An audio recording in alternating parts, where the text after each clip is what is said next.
Assalamualaikum warahmatullahi wabarakatuh, Bu Berlian. Melalui video ini, kami dari kelompok 9 akan sampaikan output proyek akhir kami berupa demo dashboard quality control terkait defect atau cacat pada proses produksi lemari es di PT Sharp Electronics Indonesia menggunakan diagram kendali lini U dan lini demerit. Yang mana dashboard kami akan menampilkan analisis terkait berbagai karakteristik dari proses defect dan memonitoring proses produksi lemari esnya serta mengetahui kapabilitas dari prosesnya.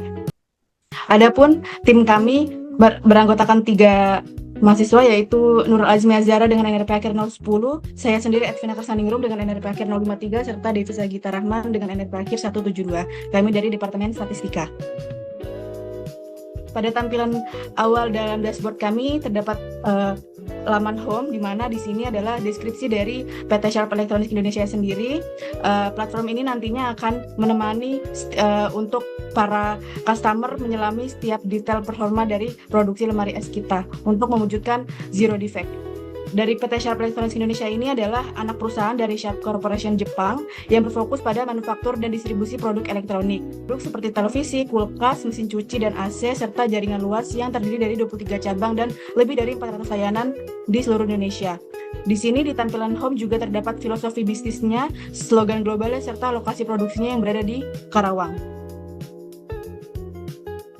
Selanjutnya ada pada tab About Dataset. Jadi di tab ini tuh menampilkan tentang datasetnya. Di sini ada preview datasetnya yang berisi beberapa kolom, diantaranya adalah data tanggal proses produksinya, lalu ada jumlah produksinya tiap tanggal tersebut, lalu ada beberapa kategori defectnya, yang mana ada 4 kategori di tabel ini atau di dataset ini, yang mana kategorinya itu sudah dikategorikan menjadi 4 kategori dari kelas A hingga kelas D. Mulai dari kelas A itu cacat fatal, lalu kelas D itu ada minor atau cacat ringan, yang mana daftar defectnya antar kategori itu juga berbeda tergantung defect-defect yang telah dikategorikan. Baik, masuk ke tab selanjutnya yaitu eksplorasi data, yang dimana di sini tuh kami melakukan analisis pada data yaitu secara statistika deskriptif dan juga analisis sesuai visualnya. Yang dimana untuk statistika deskriptifnya sendiri di sini kami menyajikan dari masing-masing kategori, yaitu dari kategori A, B, C, dan D. Yang dimana dapat dilihat dari sini kita bisa tahu total defect-nya, nilai minimum, median, dan juga maksimumnya. Lalu lanjut ke analisis tren dan Pareto, yang dimana di sini kita bisa memilih berdasarkan kategori cacatnya, yaitu dari A, B, C, dan D, dan juga bisa memilih rentang tanggal yang diinginkan, yang mana nantinya otomatis untuk tren jumlah cacat per kategori ini akan berubah sesuai rentang tanggal yang dipilih. Nah, adapun di sini kami juga menyajikan diagram Paretonya, yang dimana diagram Pareto ini menunjukkan mana kategori mana yang memiliki total defect paling tinggi untuk rentang tanggal yang sudah dipilih. Nah, untuk rentang tanggal ini sendiri didapatkan kalau seperti ini. Untuk kategori B ini merupakan total defect yang paling tinggi, dan untuk A yang paling rendah.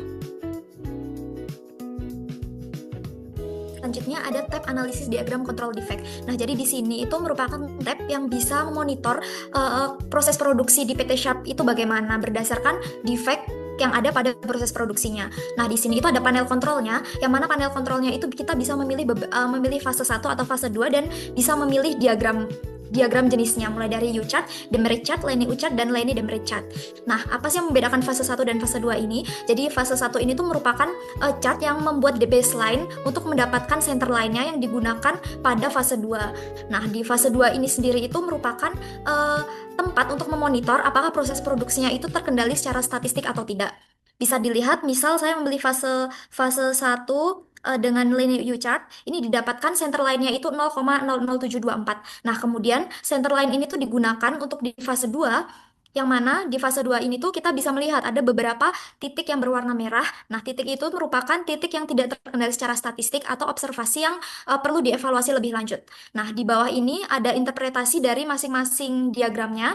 Seperti contohnya ini pada line U-chart fase 2, interpretasinya itu adalah terdapat 23 observasi yang berada di luar batas kendali, sehingga menunjukkan bahwa proses pada fase 2 itu belum terkendali secara statistik. Selain itu terlihat adanya pergeseran proses antara fase 1 dan fase 2.